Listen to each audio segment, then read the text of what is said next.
All right, good evening, everybody. This is Mimi Taylor Hendricks. I am the current board president of SHED, Sustainable Housing and Equitable Development, a nonprofit organization operating here in University City.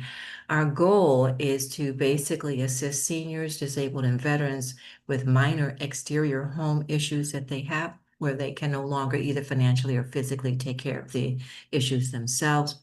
But in the last 2 or 3 years, we've really expanded our vision to include workforce development by encouraging some of our University City High School students to participate in building out a deck and a mudroom in a home that we are building on Crest. That's also a new development for us.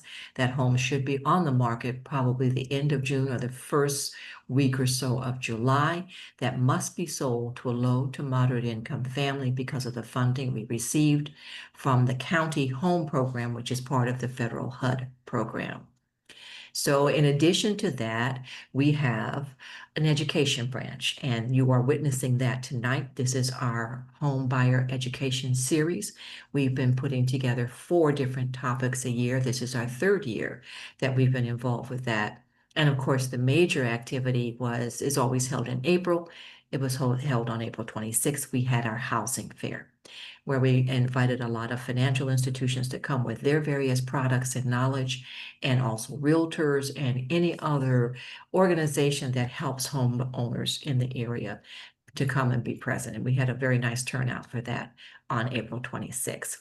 So tonight's program is a little different because a lot of times in the past, the programs really were geared towards first-time home buyers because it's part of our goal to really increase the development of home ownership within the third ward, increase the stability of the ward and the growth. But we realized that we were missing a whole lot of us who are current homeowners who could also use some help with various topics. This is one of those topics. And it's about how to take care of your home when it comes to home repair or home remodeling. So there'll be an unusual presentation because we're actually going to have 3 different topics presented tonight. The first one is going to be Tim Vickers. You can see his information on the screen right now. And I love it was kind of like home repairs and knowing about your home, but I loved his subtitle is Why Don't Homes Come with Instructions? So some key things you really ought to know about your home to keep yourself safe, to handle any issues, and just general knowledge as you move forward with home ownership. Then the second part of it is I'm actually going to take that because Thierry, who is our regular participant, she's a realtor with Laura McCarthy Realtor. She is not available tonight, but I'm going to go over some of the tips that she put out at the housing fair in April that is really geared towards people who are homeowners who may be thinking about selling their home and what can they do to prepare their home for sale, especially if you don't have that $20,000 or $30,000 to update your kitchen or completely update a bath. So I'm going to go over some of those points with you. And then to wrap it up and kind of tie it with a bow, we have Daphne Stallings, who is a vice president with Simmons Bank here in the St. Louis area. And she's going to talk to us about the different financial products that are available to help you obtain funds to pay for this remodeling or repair that you want to do. There's several different products out there. What's the difference? Which ones, benefits what? Those kinds of questions. That's going to be Daphne Stalling. So to get started, I'm going to turn it over to Tim, and he's going to ask, why on earth don't homes come with instructions? Ah, Thank you, Tim.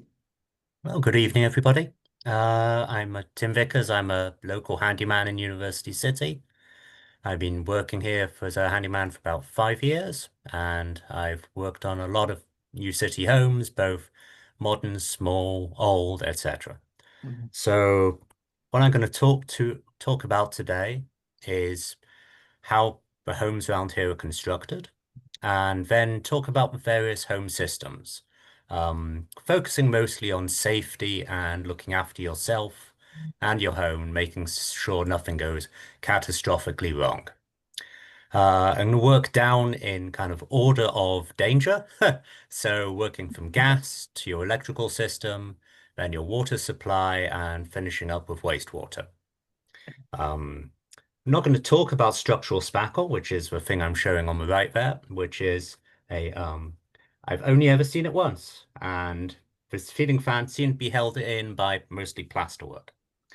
So, talking about St. Louis's houses, around here, houses mostly timber frame, brick walls, and we have plaster or drywall inside. There's usually a basement and an attic. Um, People are often intimidated by plaster, but it is perfectly fine to work with and hang stuff on. You can tell the difference between that and drywall, but plaster feels like concrete, and you knock on it and it hurts your knuckles. Drywall is kind of softer and warm to the touch. So inside the houses, starting off with your natural gas, I would say this is by far the most dangerous part of a home. This should be treated with a great deal of respect. I try not to work on it at all myself because I'm not qualified. Um, so it can cause explosions and also carbon monoxide poisoning. The number one thing is if you smell gas, call Spire or 911 immediately. Shut off your gas if you can.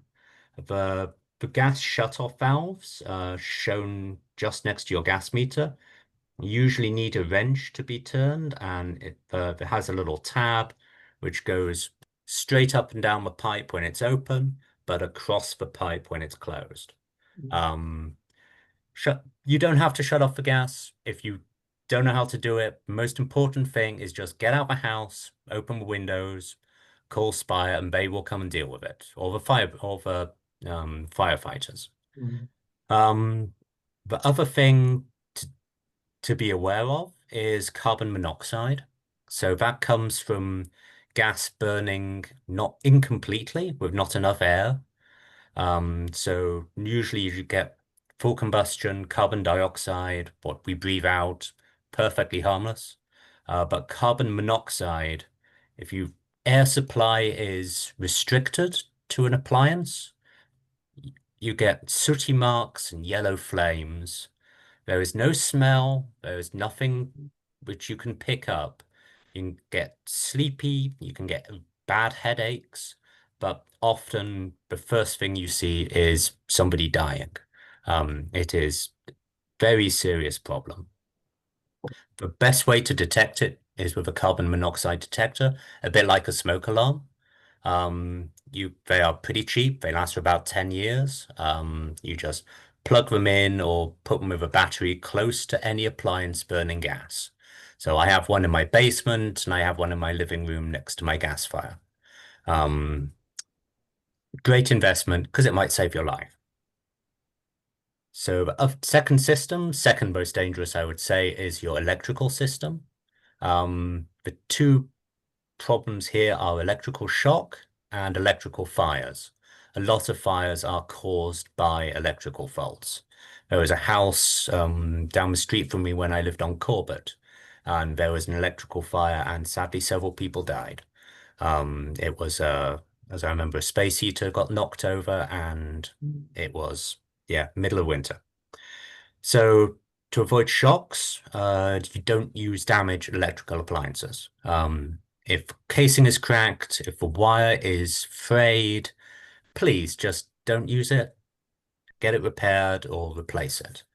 Um, Electrical shock, you can be protected against it by the GFCI outlets in kitchens and bathrooms and also usually outside. Those are the ones with the test and reset button on the outside, on the front. The GFCI protects you. It doesn't protect the electrical system at all. It just cuts off the power if it senses that it might be hurting, if any power is, quote, missing, like if it's going into a person or if it's going somewhere it shouldn't. So the GFCI should protect you. That's why you want it somewhere, anywhere there water and electricity might be mixing, kitchens, bathrooms, or the outside. Um, of a problem is fires. So you need good connections and you do not overload outlets. At the top right here is an outlet I found in a house down close to Washiu. And on the right-hand side was the first part of the outlet that burned. And they were like, oh, that's weird. And they swapped it over and they kept on using it on the second part of the outlet. And then the thing stopped working. Thankfully, it was in a little metal box. None of the wires were damaged. But Mm. this is the kind of thing that can happen. And that could have been very much worse. That was a space heater. And space heaters are often the problem because they take so much power. They put a real strain on your electrical system. Um, a ironclad rule, I would say, is never run space heaters on power strips. It's This power strips you can buy off a shelf are not built for that kind of load. Space heaters should plug straight into the wall if you're going to use them and be careful with them. Um, And if you're plugging stuff into the wall, if the plugs are loose in your outlets, so if you can wiggle them, or if they're starting to fall out, I've had several like that in my house when I moved in, you need to replace the outlets because they're not clamping securely onto the plug anymore. That's loose, and loose connections heat up and can cause fires. Equally, if the outlets themselves are loose in the walls and they're moving around with stuff plugged into them, that's also pretty dangerous because the wires can get frayed, especially if they're the old cloth-covered wires we have in some of our houses in New City. Um, and frayed wires can short out, and again, that's really hazardous. Something which you should have in your house to protect the wires and the system from those kind of faults are the circuit breakers down in your basement, or if it's a really old house, the fuses down in your basement. If you have fuses, please consider replacing them. Circuit breakers are much better, and that's probably an upgrade which you should do if you're thinking about selling a house. So the circuit breakers are there to protect your wires. The GFCI outlets are there to protect you. And don't overload things. Don't have like multiple power strips plugs into one thing. That's just asking for problems. So water supply, I'd say this can't really hurt you, but it can hurt your wallet. Tim, can I ask you a question? And it's about Yeah. the power strips, because you assume, well, as my councilman Stacy Clay says, let me use my I voice. I assume that when I have a power strip and I've got that little light going, so the power strip is on, that that's supposed to protect me from something overheating is No. no? Okay. Sometimes power strips are what are called surge protectors. Yes. And Yes. Okay. those protect electronics from like little spikes in voltage. Okay. So they protect sensitive electronics from the power being noisy. Like Okay. I don't know, there's a lightning strike somewhere in the neighborhood, and Okay. for a couple of milliseconds, the power spikes a little bit, Mhm. and that can fry electronics. So if you want to have, say, plug a computer into a surge protector, that might protect the electronics, but that has nothing to do with electrical safety. That Okay. doesn't protect you, and that doesn't stop um, the surge protector from melting onto your carpet and catching fire if you plug too much into it. Okay. All right. So, so water supply, it can hurt your wallet. It can't really hurt you. Um, One of the things I usually ask new clients when I first come into their house is, where is your water shutoff valve? Do you know where your water shutoff valve is? At 2 o'clock in the morning, when water is coming through your ceiling, can you run down into your basement and find your water shutoff valve within seconds? I've had phone calls from people saying, Tim, where's my water shutoff valve? I took the filter out of my refrigerator and water is coming out front of the refrigerator and the filter won't go back in again. Where's my water shutoff valve? And I'm like, I wish you knew this. Um, so it's usually on the front basement wall of your house next to your water meter. Um, find out where it is. Please no, because a big water leak is thousands of dollars a minute of damage to your house. The drywall is coming down, floors are getting damaged. The sooner you can shut it off, the better. Other thing to check is, do you have a lead water supply pipe? At the moment, there is a program which, for free, will replace lead water supply pipes in St. Louis. Um, Google St. Louis American Water lead, and the page that comes up gives you all the instructions on how to find out if your house has a lead pipes supplying water, and they will come and fix that for you.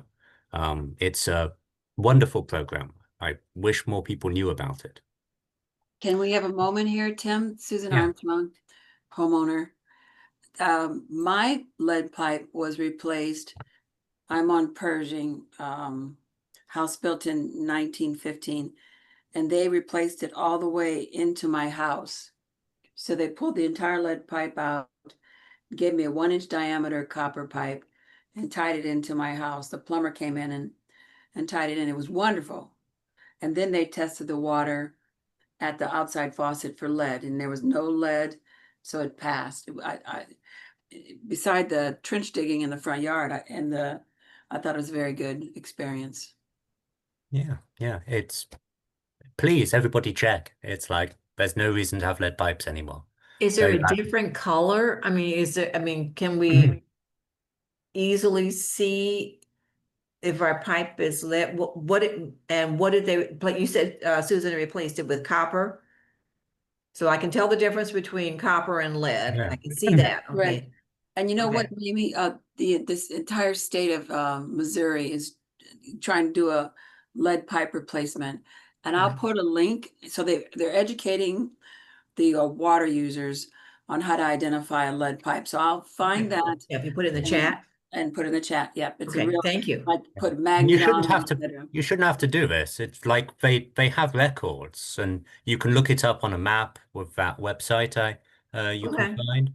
And Louis then American Water it lead. should say, and then if you're not sure, they will send someone out to inspect.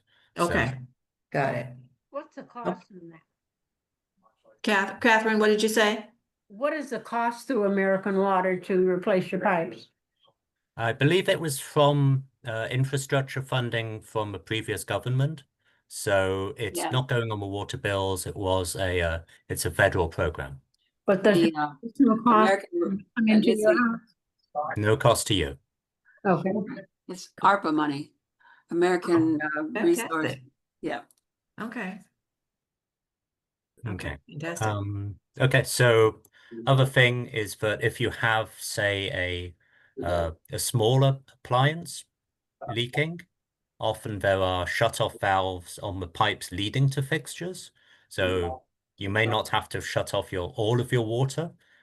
Shut-off valves usually like under sinks or um, behind showers or faucets, etc. So there are other shut-off valves, but the main one is the one in your basement.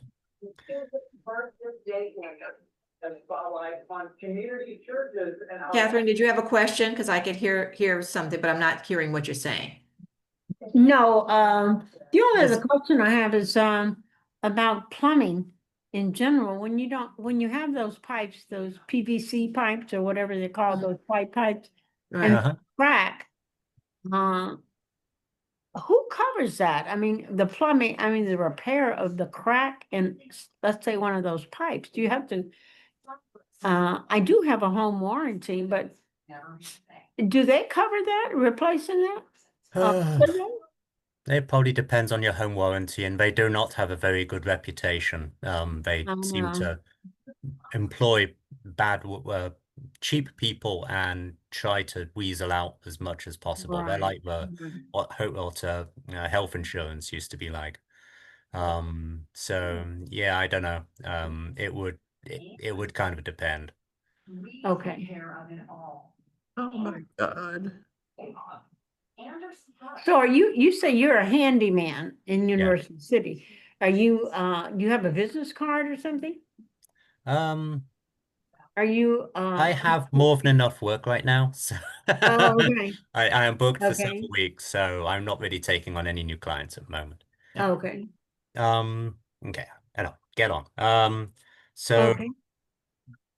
something to look for, to check is got down in the corner here a corroded copper pipe. Um, you should probably check your pipes every so often. I mean, maybe every couple of years or so. Just go around your basement with a flashlight and follow all the pipes.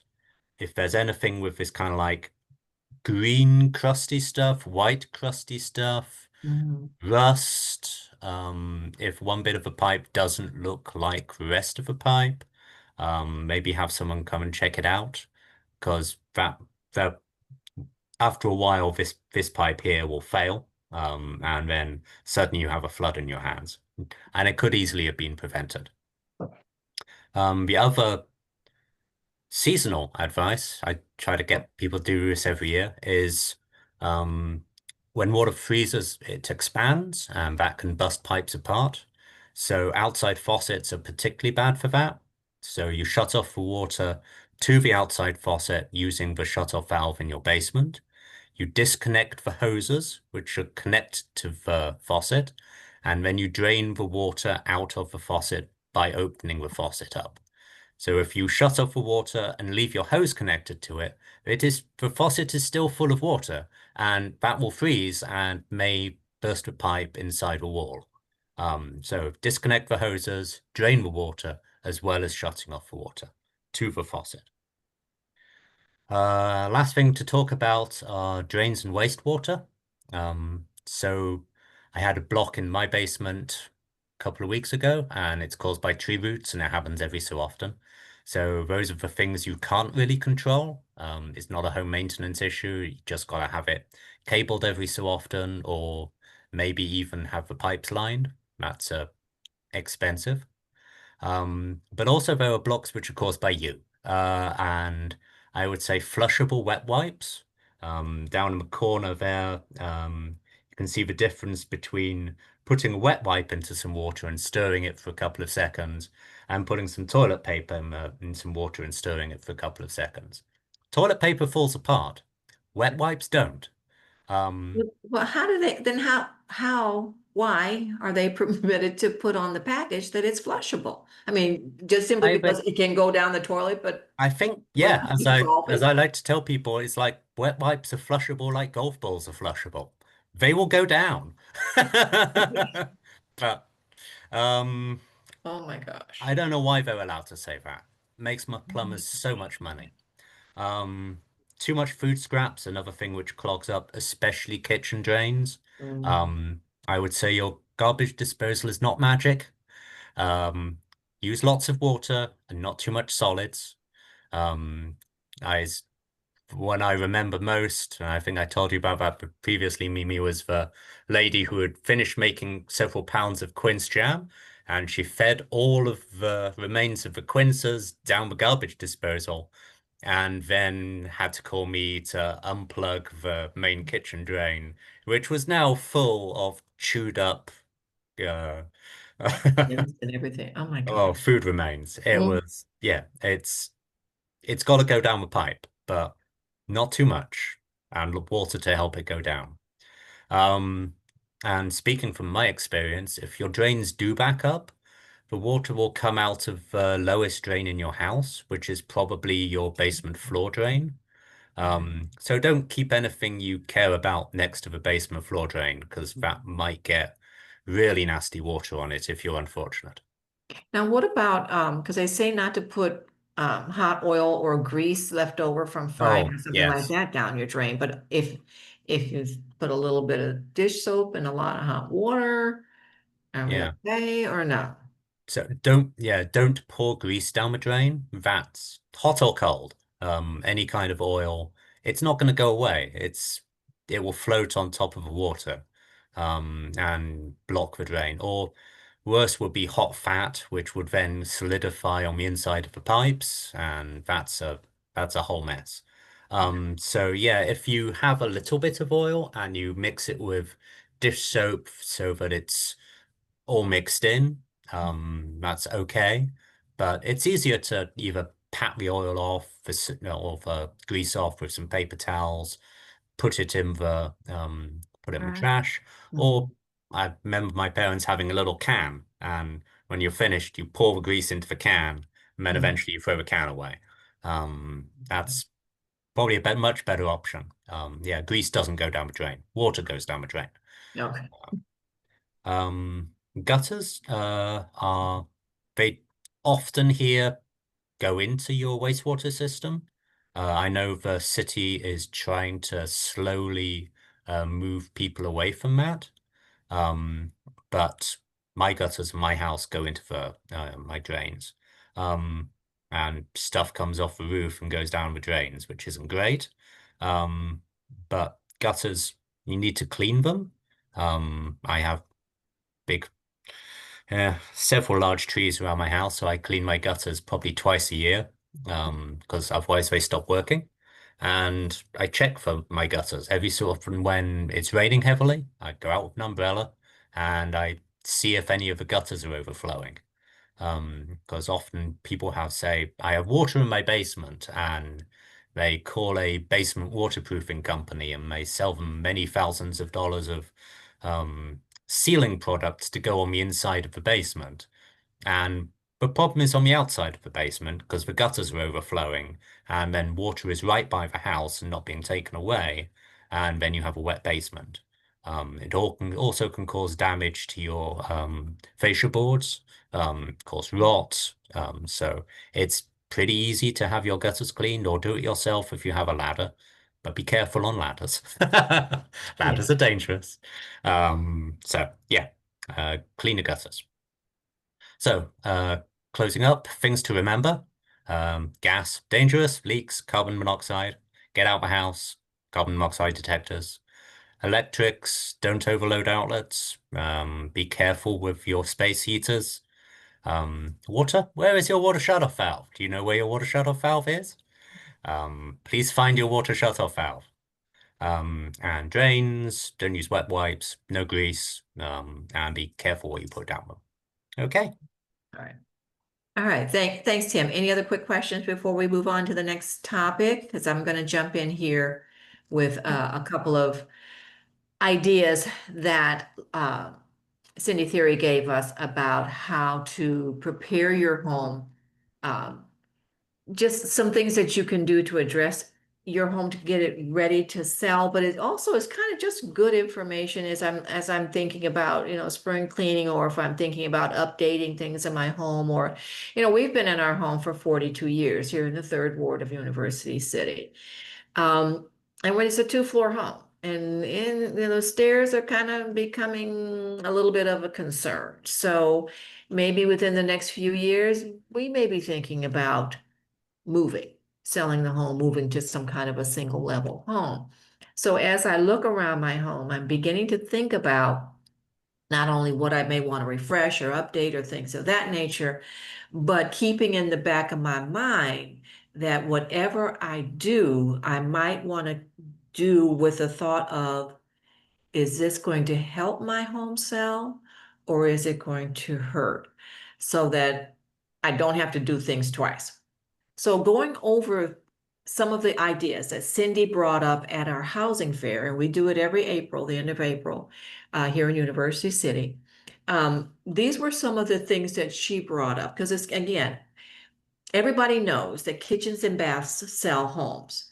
But if I'm getting ready to leave my home, I am not going to drop $20,000 to update my kitchen or bath so that you can enjoy it. And I have this huge loan. I was like, no, I'm not going to do that. But I do want my home to show well. So what are the things that I could do to help that process? So one of the things is that she first brought up was the idea of curb appeal, because they say that that first impression happens within a matter of seconds. when somebody not only drives up to your home, but also remember when they first walk into your home. That's important. And I always remember, this is just an aside from my sales days, when, the word was, the district manager's coming through, whether you're in a Walmart or a Home Depot, whatever. They always said you better make sure that the first end cap or display that they see is perfect. Because if they see something good when they first walk in, it's set up right, it's displayed right, the prices are there, all of those things, they assume then you're on the job. If they walk in and it's a mess and half the product's not there and nothing is priced and all of this stuff, they're assuming you're not doing your job. I'm going to find other problems as I go through the store. The same thing with your home. You want to make people walk in and keep thinking, okay, I want to keep looking at this house. So the first thing, of course, a lot of people think about is curb appeal. Make sure simple things. The lawn is mowed. You have the grounds are well kept. Flowers. Something just as simple as flowers, and they don't always have to be in the ground. They can be in pots so that you could change them out seasonally, things of that nature. But make sure that, again, there's that basic curb appeal when they walk in. She talked about, if you don't have the money, for instance, to paint your house, clean it, power wash it, clean the windows, make sure the light bulbs in the front of their home are on, they're lit, no burnt out bulbs, those kinds of things.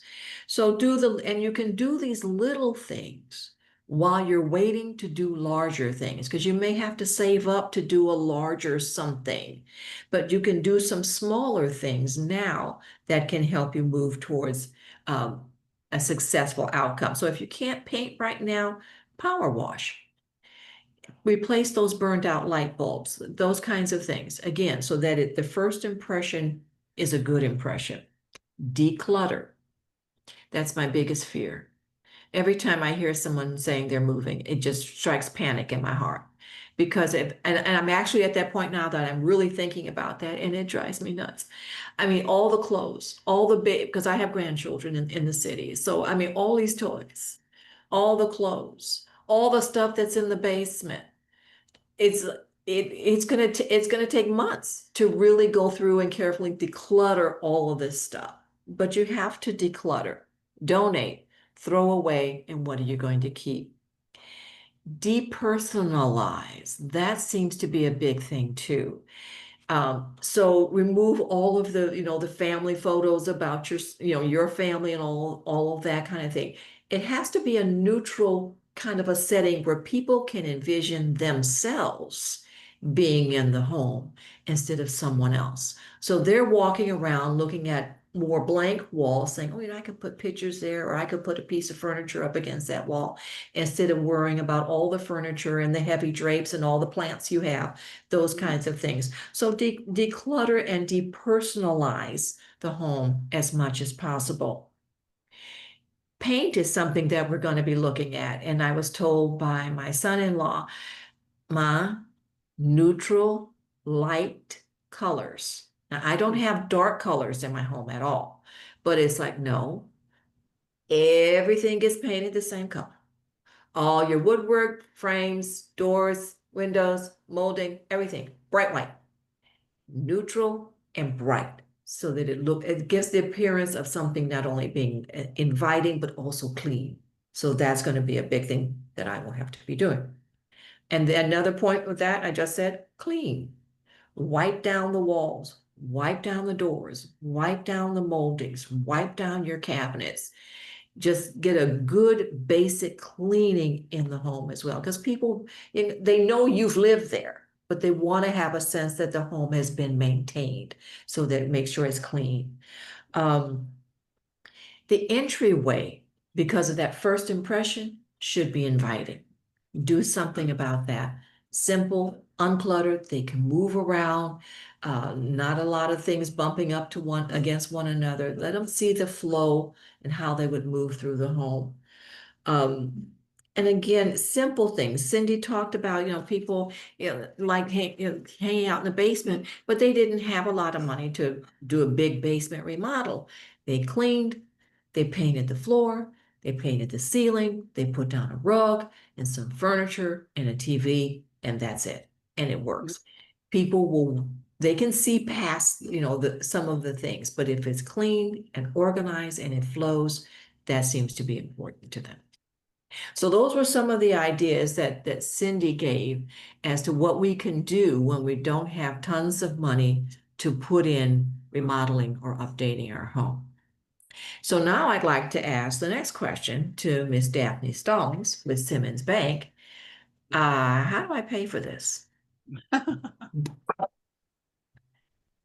So I'm going to switch it over to Daphne so she can talk to you about a couple of different types of home repair loans, home remodel loans, what they are, how they work, how do I decide which might be best for me? Thank you. Good evening. Again, my name is Daphne Stallings. I am the Vice President Financial Center Manager for Simmons Bank. Currently, I manage the Clayton office that's on Clayton Road near the Galleria Mall. And I also manage the Forsyth location, which is in downtown Clayton on Forsyth Avenue. So today I would like to discuss some of our home improvement lending solutions. And can everyone see my slide deck here? Yes. Okay, perfect. So the products that I'm going to discuss today, the solutions, they would be the home equity line of credit, and you'll sometimes hear me refer to it as a HELOC. The home equity loan, I'll sometimes refer to it as a HE loan. And then the Affordable Advantage Home Improvement Loan. This is a special loan that Simmons Bank offers. It's unique to Simmons. I don't think a lot of financial institutions offer this type of loan, but it's targeting low to moderate income census tracts. And then the last loan, the fourth loan, would be the Affordable Advantage Emergency Loan. Again, it is something unique to Simmons, and it is focused on low to moderate income census tracts. And I'll kind of dig in a little bit on those as we get to those slides. So a home equity line of credit, also HELOC, a home equity line of credit is a line of credit that allows customers to spend and repay as they go by using their home as collateral. So think of this as more of your credit card, similar to a credit card. You spend on your credit card, you pay it back. You then have that amount available for you to use again. And then you do the same thing with your next purchase. So a home equity line of credit is very similar to a credit card, but it's using the equity of your home to establish that line of credit. So it's secured by your primary residence, or it can be secured by your secondary residence. So if you have a vacation home, it is something that we can also use as collateral to secure this type of line of credit. The term of this loan is a 25-year term. I should say line of credit as a 25-year term. It has a 10-year draw period with interest-only payments. So for the first 10 years, you're able to draw from the line, and then you're only required to make interest-only payments. That's the only requirement. Now you can make principal payments to pay down that interest, to save on the interest. However, the only requirement is interest-only payments. It's then followed by a 15-year repayment period with principal and interest payments. So after that 10-year period, you've pulled from that line of credit and you have established quite a bit on that line. At that point, we take that amount and we space it out over 15 years, and then you are required to make principal and interest payments until the line is paid in full. So the minimum credit score for this particular line of credit is 661. Mm-hmm. The interest rate is adjustable. So it is adjustable on this particular product, so it could change at any time. The collateral is your primary or secondary residence, and it can be a condo. The minimum loan amount for this particular line of credit is $10,000. And the maximum is determined after underwriting has deemed that your requirements have been met. There's other underwriting factors that play into approving this type of loan, and the underwriters will dictate that.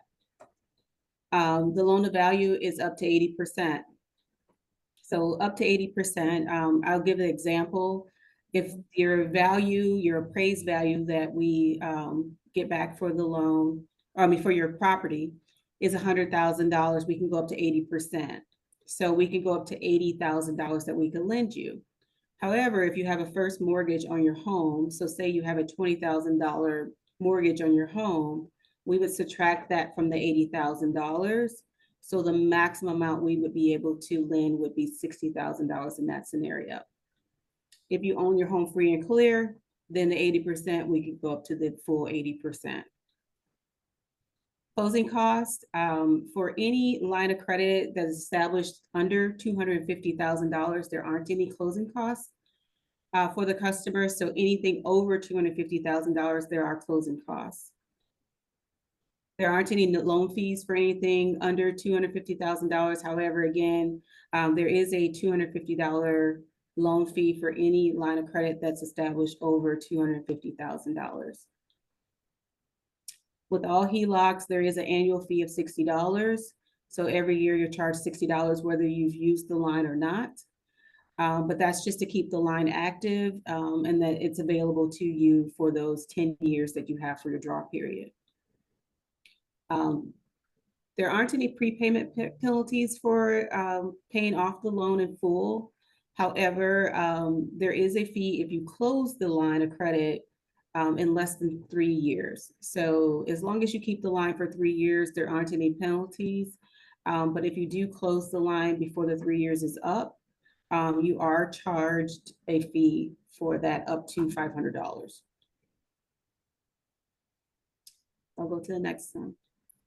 The next one is our home equity loan. So the HE loans are designed to help customers access their home equity in a lump sum with a fixed payment by using the home's collateral, the home as collateral.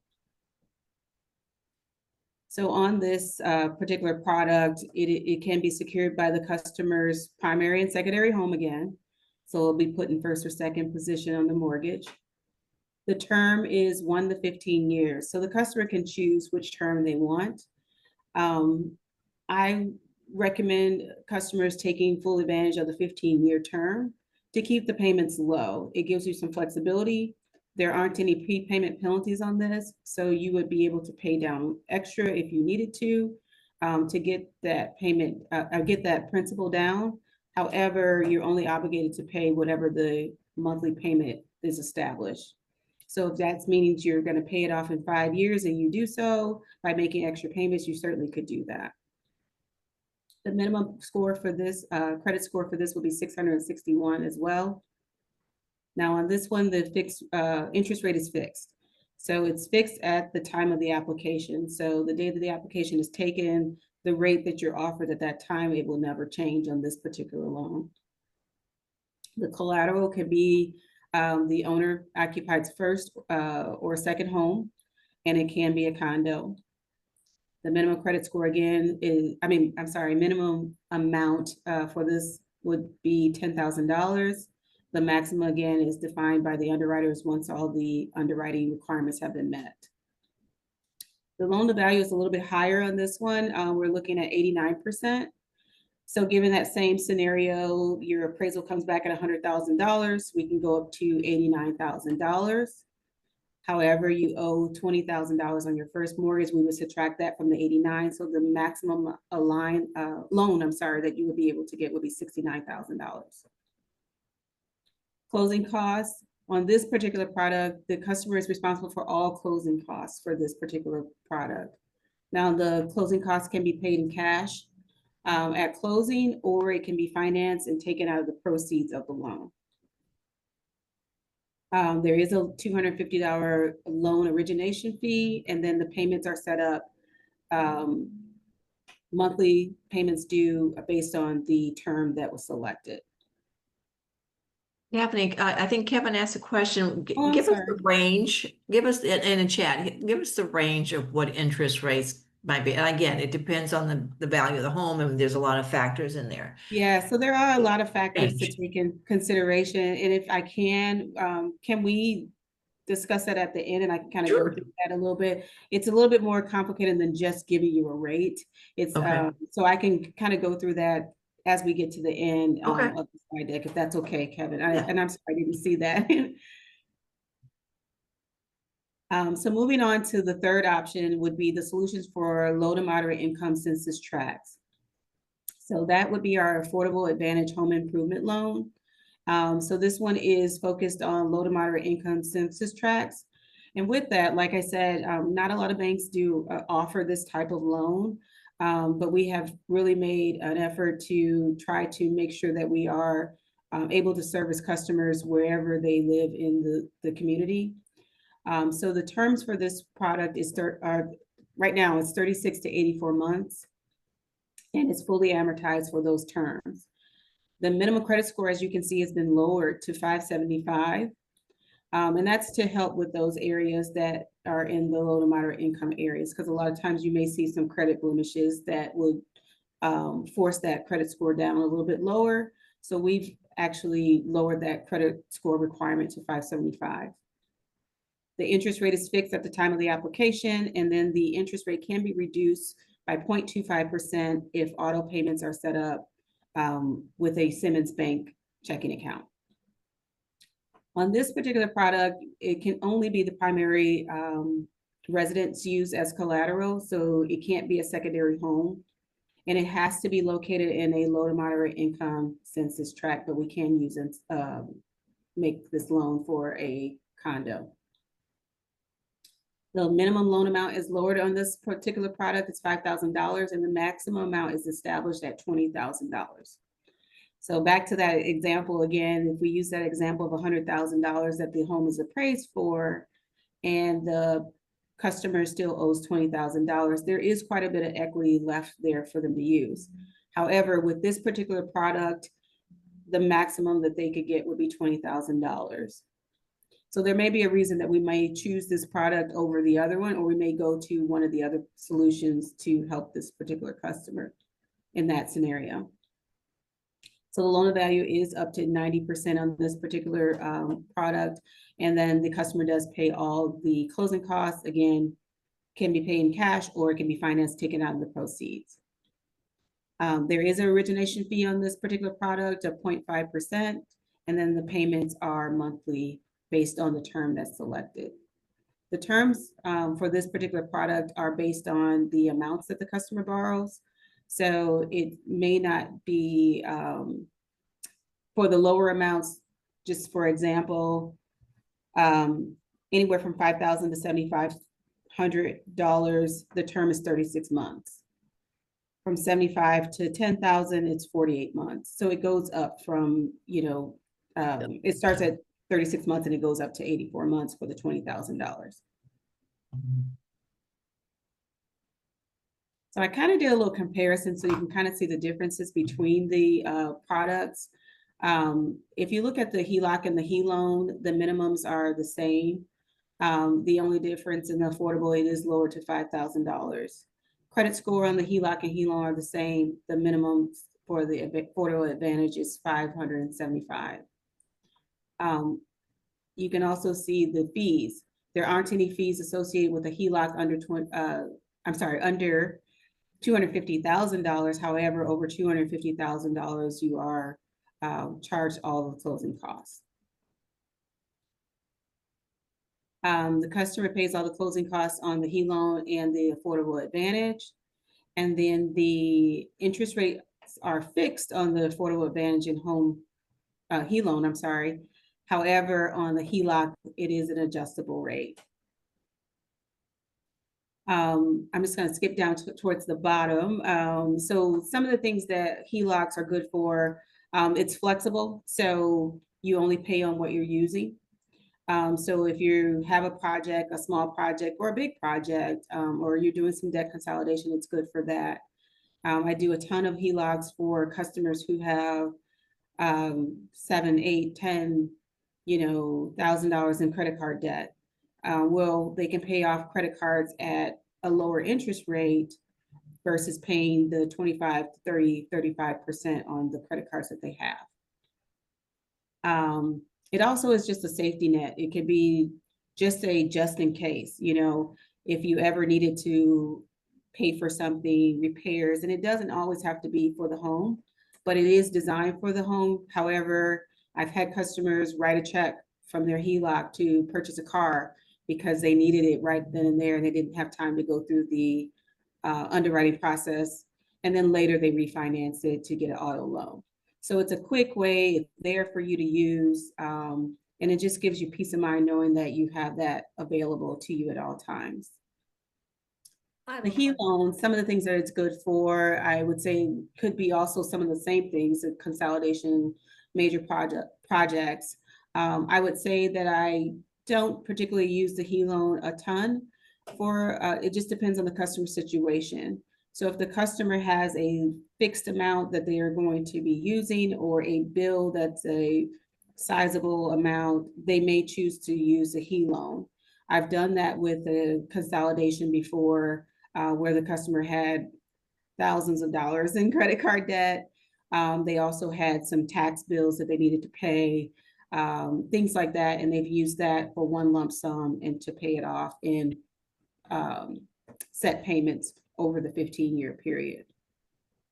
The affordable advantage, again, is focused on our low to moderate income census tract. So it is really focused on that demographic to help those customers who wouldn't meet the standard credit requirements that the other loans require. So the last one that I wanted to discuss is the Affordable Advantage Emergency Loan. So that particular loan is not necessarily a home improvement product. However, it can be used for some of those things. It's something for surprise expenses. It avoids depleting your savings or relying on some of those costlier forms of financing, not using the payday loan places, not using a higher price interest credit card, things like that. So for this particular product, it is a 36-month term and it is fully amortized. The minimum credit score is 575. It is a fixed rate at the time of the application. Now the loan amounts are set in 2 different tiers and it's based on credit score. So the customer can get $1,500 up to $2,500 if their credit score is 575 to 599. They can get up to $4,500 if their credit score is 600 or higher. It's set for installment payments that are due monthly, and that's based over the 36 months, depending on the amount that they take out. And there aren't any closing costs or loan fees on that particular product.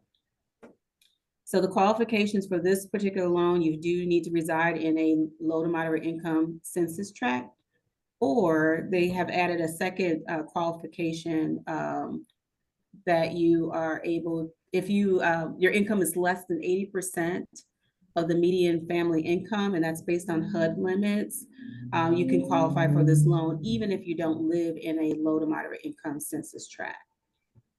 So this particular product I help a lot of customers with. It's that, my furnace went out or my hot water heater, and maybe they just don't have just quite enough to be able to take care of that need.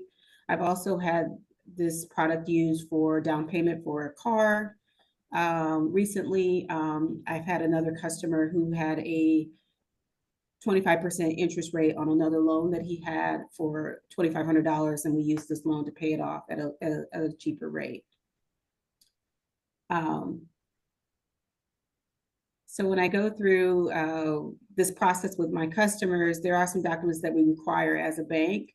And this is just a brief list that kind of goes over what we would be looking for. And it's good to gather and have up front. That makes the process go a lot smoother, and it keeps things moving in the file. So we're looking at paycheck stubs, W-2s, 1099s, personal tax returns. If the customer has filed an extension, we would need a copy of that.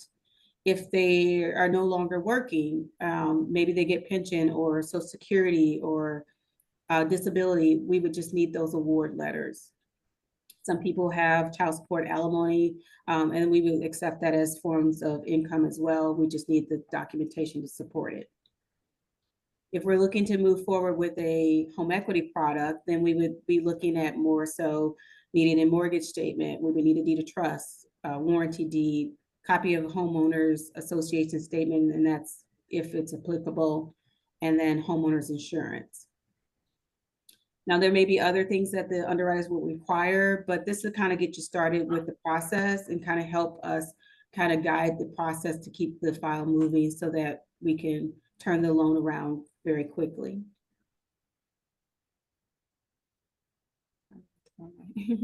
I did attach the flyers, Mimi, so for the affordable products. I didn't have anything to offer you for the home equity lines of credit or the home equity loan, but the Affordable Advantage Loan and Home Improvement product, as well as the emergency loan. I do have those, and I can drop those in the chat if you like. I just attached to the slideshow just to kind of. Yeah, do drop them in the chat. I think that would be good.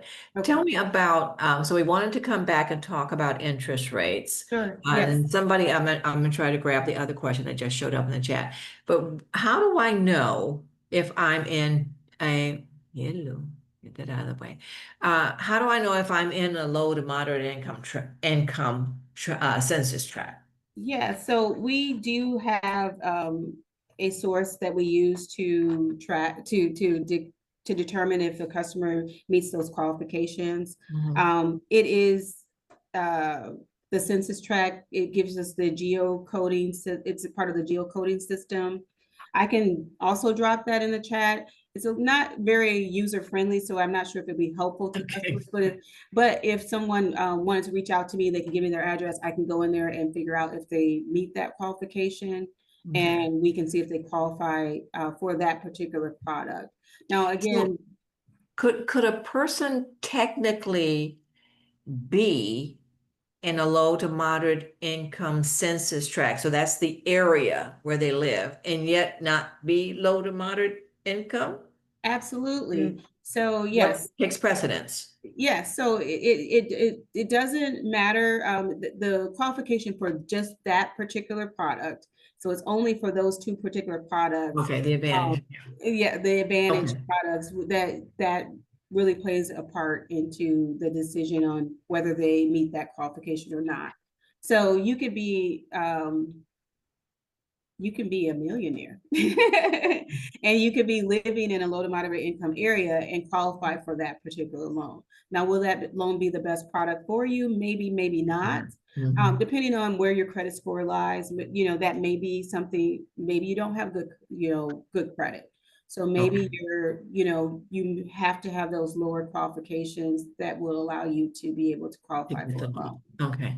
So now can we go back to this concept, because Kevin had asked about the current interest rates. Where are, because you hear about interest rates for home buying, but where are we in terms of the range? Yes, in terms of home improvement products, and I'll speak to the HELOANs and the HELOCs. So for those two particular products, the interest rates are based on Prime, the Wall Street Journal Prime. Right. Everybody's familiar with Wall Street Journal Prime. That's a baseline for us. So the interest rates are based on the Wall Street Journal Prime. Right now it's at 7.5. Okay. So with that being said, depending on credit score and other credit history, depending on where that lands, your interest rate is based on Prime plus whatever your credit score dictates. So for example, our best credit rating of 680, it would be Prime plus 1%.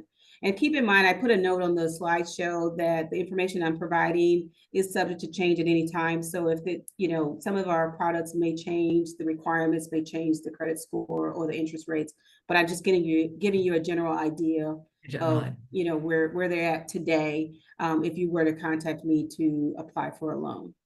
So right now, the best rate would be Prime plus 1%. 1%, and that's for loan amounts of $50,000 or less. If Okay, it's over 50,000, it's prime plus 0.75, and that's going to be the best rate. So okay. you're looking at 7.5 plus 0.75, which would be Yeah, 7.25. I mean, 8.25. 8.25. Okay. All Mhm. right. Now there was another question And then here. it goes down, just to give you an idea, it goes down to prime plus 2%. Okay. So that's at 640 credit score. Mhm. I didn't really talk about credit scores at 640. There are ways that you can get qualified if you have a lower credit score down to 640, but that takes some relationship building and some overrides. Okay. So a good conversation with you to see if there are extenuating circumstances that may be causing that, is what you're saying. Okay. Correct. All Now, right. and I also want to mention too, for our HELOCs, right now we are offering a promotional rate at 3.99% for 6 months. So for the first Well, 6 months on our home equity lines of credit, you get that the amount that you borrow is 3.99% for the first 6 months. okay. That it's based on where your credit score was and where the prime plus 0.75 or 2%, wherever you land. Okay. Okay, so that's for HELOCs. And then just to give you an idea for the HE loans, it does fluctuate and it's based on the amount as well as your credit score. But I would say it could be as low as 7.5% and as high as 9.6%. Okay. Okay. Mhm. Now that's for those the home equity line of credit and the HE loan. Those are your traditional products that you would see at Mhm. just about any financial institution that you go to. The affordable advantage, now the rates are a little bit higher, they're a little bit pricier because they're a little bit riskier loans because we're lowering the credit score. Mhm. And your credit score again is kind of dictating, your responsibility and Right, how yeah. you've taken care of your finances. So for that particular loan, for the home improvement, 700 credit score or above starts at 9%, and down to 575 is at 11.25. Now, So there's a question kind of associated with that, Stallings. sure. Daphne, it says, does a borrower's debt coverage ratio matter for the eligibility for any of these products? That's a Is great that the debt question. to income? Is that the question? Yes, that's a great Okay. question. It is debt to income ratio. So it does, for all the products that we've discussed today, it is a factor, but it's not the only factor. So when I say in a lot of the slides, I listed that underwriters' requirements are met, debt to income ratio is part of that. So they do look at debt to income ratios. However, it's only what's on your credit bureau. So a lot of people get that confused. Sometimes they think that it's everything that they pay, including utilities and insurance and different things like that. So it's what shows up on your credit bill is the best way for me to kind of tell you what we use.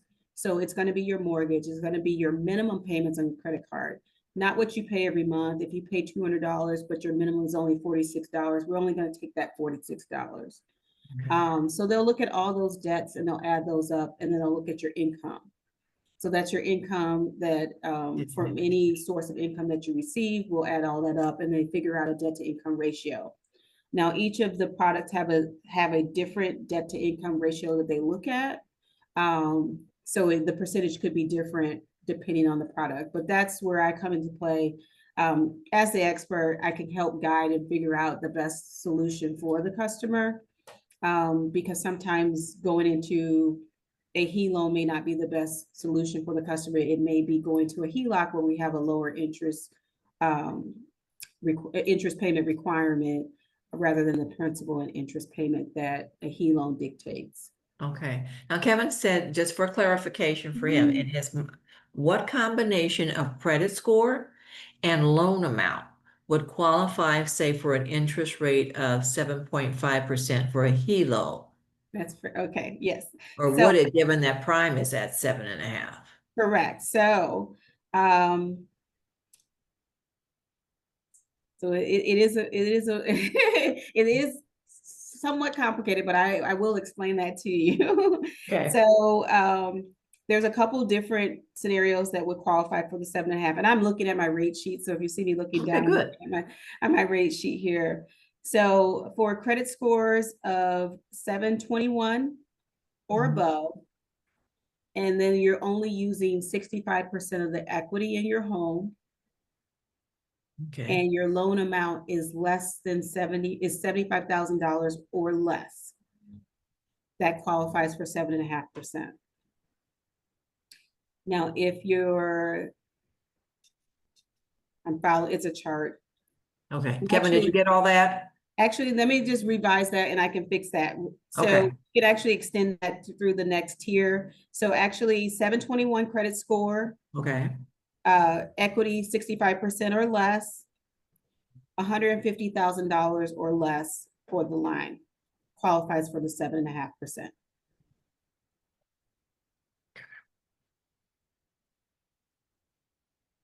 And if you go up to 75%, the rate goes to 7.7, just for information. It's just a slight bump in rate to 7.7%, and you can go up to 75% at that point. and is that percentage a percentage of the value of your home? 75% of the value of the Equity? home minus whatever your first mortgage is. Got it, okay, okay. Yes. So that's the maximum amount we could, it'd be 75% if you're looking to stay in that rate. Got it. Okay. Okay. Anybody else? Those were the only questions that were in the chat. Anybody else have questions for Daphne? Okay, or for Tim? Okay, we're right at about 10 minutes after 7, so we're pretty much on our regular schedule to about 7:15. I do want to thank you all for joining with us tonight. Some good conversations, some good back and forth. We got some information, both from that we need to probably look at and do some research from Tim to make sure that we take advantage, especially of the services that are available to us for free. Taking a look at that water line. Let's see if we can get some of these things addressed, and especially if we can do it for free to make sure that we're safe. Think about these things as, keeping these tips in mind as you're getting ready to do repairs or updates or remodels on your home. Now, if you're going to be in your home forever and ever, do whatever you want with your home. Okay, do bright blue, bright red, it really doesn't matter. But then again, I think what Daphne is saying to us in a nutshell is there's a variety of products out there for home repair, home loans. Developing a good relationship with a trusted financial advisor is the best way to go. Sit down and plan to really talk with them and lay it out so that you really get a chance to look at, well, what if this, what if that, what if the other thing?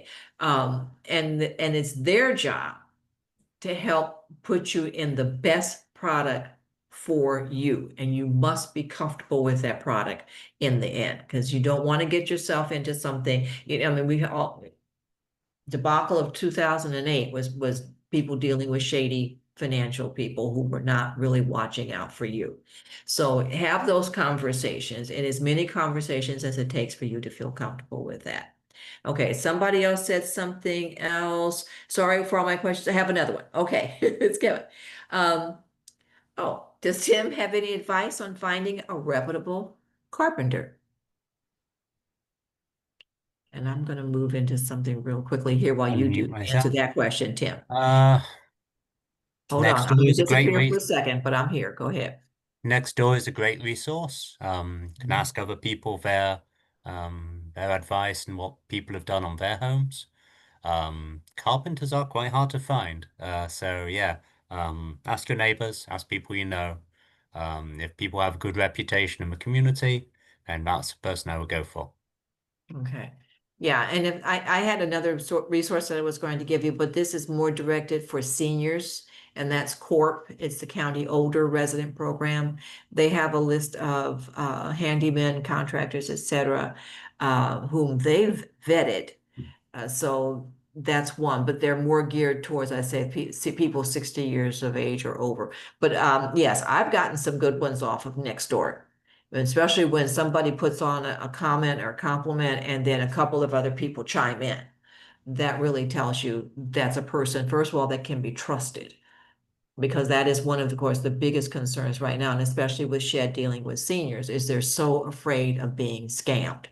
They're going to give somebody their money. They're not going to show up. They're going to do half the job, all those kinds of things. They're going to show up one day, never answer a call again the next day. So you want people that you can depend on, who are going to speak to you in a way that explains what work needs to be done, honest in terms of their appraisal, reasonable. It has to again be something that you can afford, and you know that you can rely on them to do the job that they say they're going to do. Because there's no way you can do whatever you want to do with your plumbing, electrical, whatever. I wouldn't know the difference. So I've got to be able to rely on you that you're going to not only do the job, you're going to do it well. So next door is a good source. I've used it for a couple of times. Yeah, and unfortunately Tim is tied up because I was going to say he's a good source too.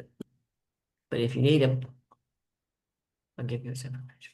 But I've had conversations with 3 different people, 3 different things that I want to have done in my home. And I probably had those conversations in April. I'm still waiting because all of the good folks, they're tied up. They are tied up. I was told by all 3 of them, June or July before I can get to you. It's like, okay, just keep me on the list. Because they are. Especially with all the storm damage recently, everybody Oh, is super busy. no, I forgot about, Yeah. oh, geez. Okay. I better follow up tomorrow with it. Like, don't forget me. Don't forget me. But it's true. Because they also said, people who are good a lot of them have good subcontractors and other people that work with them, and they want to keep them. So they always want them employed. So they're stacking in those jobs back to back. So yeah, it may take a minute for somebody to get around to you. But if they're good, and as long as it's not an emergency, yeah, it might be worth the wait. Any other questions before we wrap this up? I have a question. Tim, what do you Sure. recommend paying a contractor? 50% before the job starts, or a third when it's halfway done, and a third at the end? What do you recommend? Number one recommendation is is the one not to do, which is don't pay people 100% upfront. I would prefer to pay somebody materials and maybe a small amount, maybe 10-20% upfront, especially if it's a big job. Some firms ask for 50% upfront and then 50% on completion. It's a negotiation. If they ask for complete payment up front, walk away. That's always a red flag. I'm sure everybody knows that here. That's no. Thank you for your time. Goodbye. Yeah. So yeah, I mean, Should you ever have to pay for an estimate? Is it or should all? You shouldn't have to pay for an estimate. Okay, all right. No. I mean, I had Maplewood Plumbing the other day working on my house, and they asked for 50% up front, 50% on completion. And I was very happy with what they did. And they're a very good firm. So see, it kind of depends what people want. Okay. But yeah, not up front, not 100% ever. Okay. All right. Any other questions before we wrap up? Okay, well, I want to thank you all for giving us this time in your evening. I want to especially thank Tim Vickers and Daphne Stallings for their input this evening. I hope you all can come away with something that you can use in terms of caring for your home, whether you're doing major upkeep, just general upkeep, or whether you're just getting ready to put your home on the market. Know that this will be recorded and put on our website, so it's available to you to go back and take a look at or listen to if there's something that you wanted to get some additional information on, okay? And if not, you can always call the Shed line. We'll get the information to you. That's 314-782-7433, or our website is shedstl.org. Thank you, everybody. Got 2 more this year. In August, we're going to do Legal Services of Eastern Missouri. They had a pretty big house too. How to protect your assets without, hopefully, things that you can simply do to avoid probate or even having a trust. And then the end of the year, we'll probably have one more come in on a different topic in terms of appraisals and inspection. So stay tuned for that. We'll keep you all informed. Thank you, everybody. Have a good night. Thank you, Mimi. Thank you, I know. Mimi. All right, bye-bye.